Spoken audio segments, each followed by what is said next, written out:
Hello, dear friends. It's been a while since I have left any messages for you all. Hope that wherever you are, that you're safe, that you are well fed, warm, loved, and that you're also loving others as well, including yourself. I wanted to kind of keep continuing reading the Heart of Understanding commentary on the text, Prajnaparamita, Lotus Sutra by Thich Nhat Hanh. It's such a short book, but it's very profound, and it takes time to reflect, contemplate, and integrate. So I'm just savoring it as long and as short as I can, and just enjoy the process. So the last reading we did was the Roses and Garbage. How most of the suffering that we're going through, collectively as well as individually, is happening as a result of the separation of good and bad. That somehow, we are one individual, but within ourselves there's a good and the bad, the judgment, and we are averse to the bad part of us, that we want the good part of us, we want to cultivate the good part of us by shutting and rejecting and repressing the bad part. And in reality, where does the bad go when it's repressed? It doesn't go anywhere other than underneath, in the subconscious, in the womb, in the joints, in the body, internal. And just because we repress it doesn't mean it's going to come out in another form or another head. And that's what we're seeing individually as well as collective. When we're triggered, something comes up from the unconscious part of us, and we are so shocked at our own reaction, how triggered we felt and how involuntary that was. And one of the reasons why it was so involuntary was because it's coming from a very deep patterning from this repressed place or suppressed place or rejected place. And we know that, like, whenever we try to reject something, that has a way of springing back in a more tricky way, right?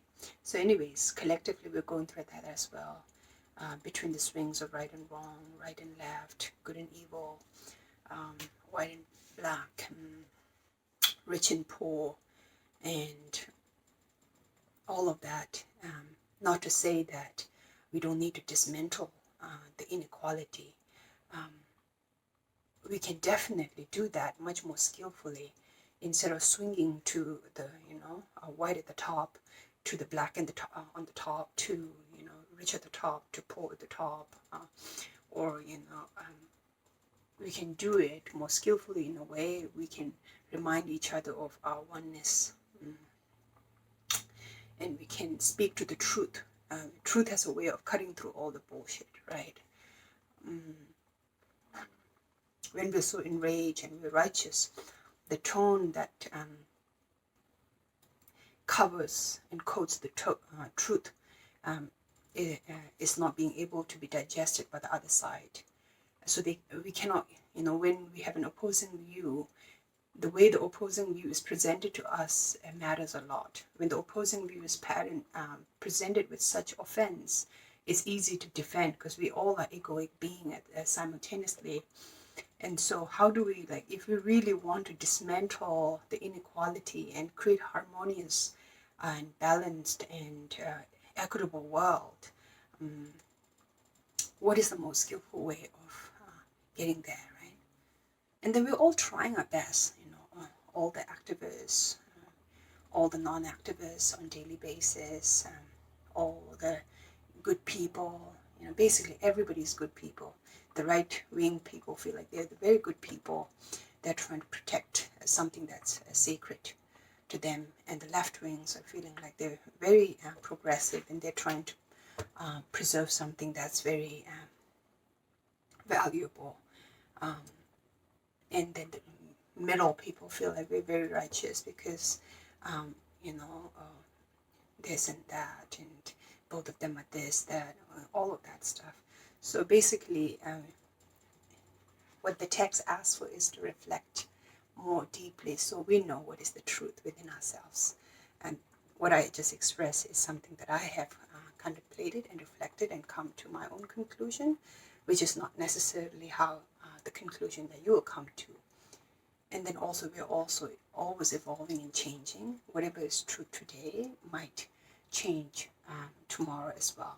So having a little bit of spaciousness and humility of being wrong at the same time helps to tone down a little bit of the self-righteousness, the aggression. So anyways, we'll start here. So the same may be applied to good and evil. You cannot be good alone. You cannot hope to remove evil, because thanks to evil, good exists, and vice versa. When you stage a play concerning a hero, you have to provide an antagonist in order for the hero to be the hero. So Buddha needs Mara to take the evil role, so Buddha can be a Buddha. Buddha is as empty as a sheet of paper. Buddha is made up of non-Buddha elements. If non-Buddhas like us are not here, how can a Buddha be? If the righteous is not there, how can we call someone a leftist? In my tradition, every time I join my palms together to make a deep bow to the Buddha, I chant this short verse. The one who bows and pays respect, and the one who receives the bow and the respect, both are empty. And that is why the communion is perfect. It is not arrogant to say so. If I am not empty, how can I bow down to the Buddha? And if the Buddha is not empty, how can he receive my bow? The Buddha and I inter-are. Buddha is made up of non-Buddha elements like me, and I'm made of non-Buddha elements like the Buddha. So the subject and object of reverence are both empty. Without an object, how can subject be? In the West, you have been struggling for many years with the problem of evil. How is it possible that evil should be there? It seems that it is difficult for the Western mind to understand. But in the life of non-duality, there is no problem. As soon as the idea of good is there, the idea of evil is there. Buddha needs Mara in order to reveal himself, and vice versa. When you perceive reality in this way, you will not discriminate against the garbage for the sake of a rose. You will cherish both. You need both right and left in order to have a branch. Do not take sides. If you take sides, you're trying to eliminate half the reality, which is impossible. For many years, the United States has been trying to describe the Soviet Union as the evil side. Some Americans even have the illusion that they can survive alone without the other half. But as that is the same as believing that the right side can exist without the left side. And this very same feeling exists in the Soviet Union. The American imperialists, it is said, are on the bad side and must be eliminated for the possibility of happiness in the world. But that is the dualistic way of looking at things. If we look at America very deeply, we see the Soviet Union. And if we look deeply at the Soviet Union, we see America. If we look deeply at the rose, we see the garbage. And if we look deeply at the garbage, we see the rose. In this international situation, each side is pretending to be the rose and calling the other side garbage. Right? It's so true. And right now what we're going through is like dismantling a lot of the supremacy, capitalism, and going from this kind of looking at it from this wisdom, it gives us a little bit of, it tones down the enraging part and infuses us a little bit more with understanding and compassion so that we don't, capitalism is not something that needs to die completely. Socialism is not something that has to arise. We don't have a perfect system.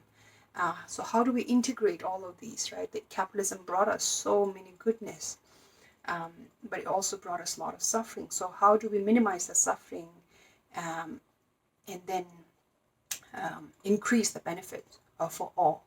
And how can we take both perspectives, honor them both, and then work together instead of going towards both extreme and pointing finger at each other saying, you're the cause of my suffering.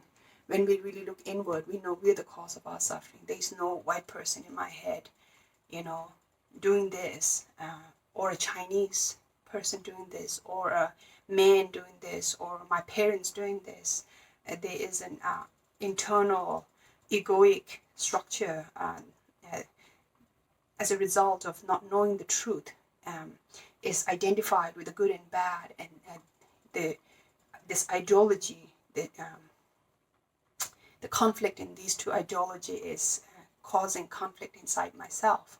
And so how do I bridge them both, right? Like learning to listen seems to work a lot, and then penetrating into what's really going on through the practice of silence and meditation, right? So anyways, so the idea is clear that this is because that is. You have to work for the survival of the other side if you want to survive yourself. It is really very simple. Survival means the survival of humankind as a whole, not just a part of it. And we know now that this must be realized not only between the United States and the Soviet Union, but also between the North and the South. If the South cannot survive, then the North is going to crumble. If countries of the third world cannot pay their debts, you're going to suffer here in the North. If you do not take care of the third world, your well-being is not going to last, and you will not be able to continue living in the way you have been for much longer. It is leaping out at us already. So do not hope that you can eliminate the evil side. It is easy to think that we're on the good side and that the other side is evil. But wealth is made of poverty, and poverty is made of wealth. This is a very clear vision of reality. We do not have to look far to see what we have to do. The citizens of the Soviet Union and the citizens of the United States are just human beings. We cannot study and understand a human being just by statistics. You cannot leave the job to the governments or the political scientists alone. You have to do it yourself. If you arrive at an understanding of the fears and the hopes of the Soviet citizens, then you can understand your own fears and hopes. Only penetration into reality can save us. Fear cannot save us. We are not separate. We are inextricably interrelated. The rose is the garbage, and the non-prostitute is the prostitute. The rich man is the very poor woman, and the Buddhist is the non-Buddhist. The non-Buddhist cannot help but be a Buddhist because we inter-are. The emancipation of the young prostitute will come as she sees into the nature of interbeing. She will know that she is bearing the fruit of the whole world. And if we look into ourselves and see her, we bear her pain and the whole pain of the whole world. Okay, and this is the end of the reading today. And wonderful for reflection, right? Right now, during this coronavirus time, what's coming up is a lot of deaths and dying and losses. So how do we not resist the loss and the death of an old idea, outdated? How do we not try to keep the dying old that's suffering on the ventilator, trying to keep this economy that's dying on the ventilator? How can we die gracefully, allow that? How can we stay here in the present moment, in the silence from which a new vision can arise? And this is a collective work. It's your work and my work, all of us individually, and it's collective. And I hope that you return the call that's in your heart, very clearly asking you to come home.